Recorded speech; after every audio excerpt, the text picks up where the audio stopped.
Nathan Caldwell never expected to feel like a ghost in his own empire, but there he stood, 50 years old, sharp as ever, a self-made millionaire, completely ignored at the front desk of the hotel he built from the ground up.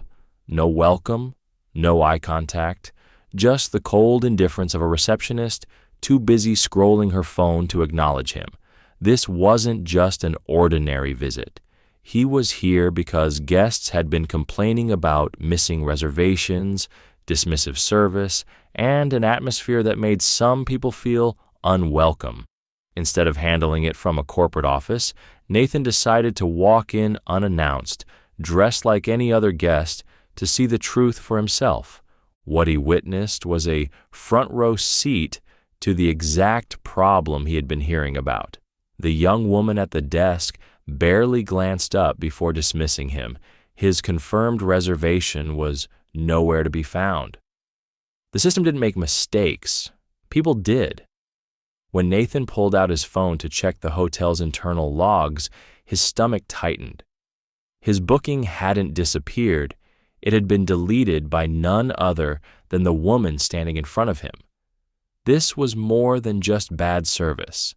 This was personal. Nathan Caldwell had spent decades building his empire, but in this moment, none of it mattered. The front desk clerk barely acknowledged him, her fingers lazily scrolling on her phone as if he were invisible. He had walked into this hotel, his hotel, not as a CEO, but as a guest customer, and the way she treated him told him everything he needed to know. It wasn't an accident. It wasn't some glitch in the system. It was deliberate. He cleared his throat. Nothing. He tapped the counter, waiting. Still nothing. Finally, with an exaggerated sigh, the young receptionist, her name tag read Olivia, dragged her eyes from the screen. She barely masked her irritation as she muttered, "Yeah." Not "welcome to our hotel," not "how can I assist you?" Just a single dismissive syllable, like he was an inconvenience. Nathan kept his voice steady. "I have a reservation. Nathan Caldwell." Olivia barely concealed a smirk, fingers tapping lazily at the keyboard. She didn't even look at him. "Yeah, don't see it." His jaw tightened. "You sure about that?" She let out another sigh, longer this time, like she was doing him a favor. "Pretty sure." She went back to scrolling. Conversation over. But Nathan wasn't done. Slowly, he pulled out his phone, scrolling to his confirmation email. He held it up. "I have it right here. It's booked." Olivia barely glanced at the screen before shrugging. "Well, the system doesn't lie." But it did, or rather, she did. Nathan's heartbeat slowed, a familiar sense of controlled anger settling in.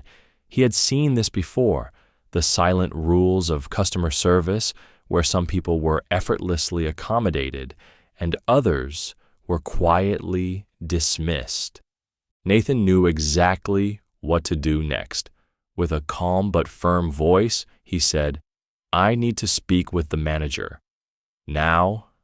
Olivia rolled her eyes but called for the manager. Within minutes, a man in a sharp suit appeared, his expression changing the moment he saw Nathan. "Mr. Caldwell, I didn't realize you were here." Nathan remained composed. "Yes, I'm here, and I see we have a serious problem."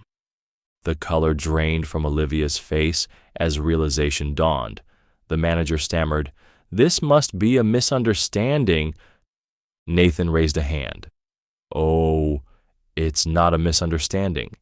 It's a culture problem, one that starts today with some serious changes." Olivia's smirk had vanished. The entire front desk staff fell silent as Nathan calmly issued instructions for an immediate meeting with the senior leadership. As Olivia was led away from the front desk, Nathan approached her. "Olivia," he said firmly, but not unkindly, I want you to understand why this is happening. This isn't about one mistake. It's about how you treat people.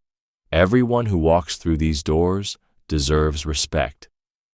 She swallowed hard, the reality of her actions sinking in. I didn't think it mattered," she admitted quietly. "I thought it was just another guest, just another day." Nathan nodded. "And that's exactly the problem. Every guest matters. Every interaction matters. If you take anything from this, let it be that respect is not optional in this industry or in life." For the first time, Olivia looked genuinely remorseful. "I understand now," she said, voice barely above a whisper. "I should have done better." She was taken to the manager's office where Nathan, Olivia, and the manager had a discussion. Tears welled up in Olivia's eyes as she sat in the office, facing Nathan and the hotel's senior management. The weight of her actions had finally sunk in. Her hands trembled as she held onto a tissue, struggling to keep it together. I never meant for it to be this way," she stammered, her voice cracking. Nathan, with his expression firm yet measured, leaned forward and said, "Olivia, intent doesn't erase impact. The way you treated me, and likely others, was unacceptable. But more than that, it revealed a culture that has no place in this hotel." She wiped her tears quickly, nodding. "I was wrong," she whispered. "I understand that now." Nathan exhaled, letting the silence settle before speaking again. "This moment is about accountability, Olivia. What happens next is up to you." At first, Nathan was resolute. Olivia had to go. Her blatant disregard for hospitality and respect was unacceptable, but as he looked into her tear-filled eyes, he saw something unexpected, genuine remorse. She wasn't just embarrassed, she was truly aware of how her actions had impacted others. Taking a deep breath, he made a decision. "Olivia, I was ready to fire you on the spot," he said firmly, "but I believe in second chances, earned ones. Here's the deal. You will be closely supervised, undergo extensive retraining, and be evaluated regularly. If at any point I or the hotel manager feel you haven't made the necessary improvements, you will be let go without hesitation." Olivia nodded vigorously, wiping her tears. "I understand. I won't waste this opportunity," she whispered. Nathan knew time would tell if she truly meant it, but for now, he had given her the chance to prove herself. But the changes didn't stop there. Nathan personally oversaw a complete review of the hotel's service policies, ensuring that every employee understood the values of hospitality, respect, and fairness.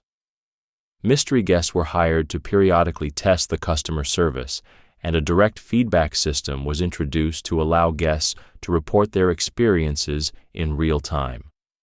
The hotel's staff underwent comprehensive customer service training, emphasizing inclusivity and professionalism. Those who had a history of dismissive behavior were given one chance to improve, otherwise they were replaced. Nathan also introduced an employee recognition program, rewarding those who went above and beyond for their guests. Word quickly spread about the shift in culture, and within months, guest satisfaction ratings soared. The hotel became known not just for its luxury, but for its outstanding service.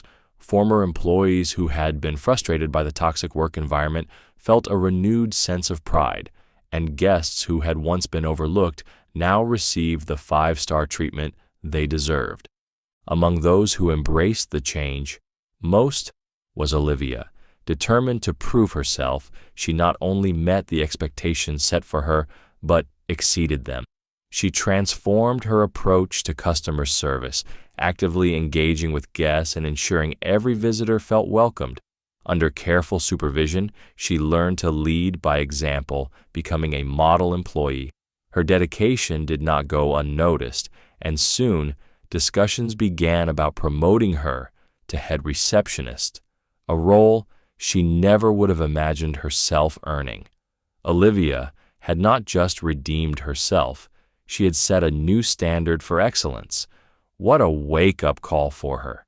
As Nathan sat in his office overlooking the bustling hotel lobby, he reflected on the power of leadership. He had built this empire with his own two hands, and he would never allow it to be tarnished by complacency or prejudice again. He knew that a great business wasn't just about beautiful buildings or high-end amenities, it was about the people who made it special. Nathan Caldwell had reclaimed his hotel while still believing in second chances. Thank you for watching till the end. I hope you enjoyed the story. If you do, don't hesitate to like the video and share it with your friends too. Subscribe to this channel and turn on the notification bell for more fascinating stories.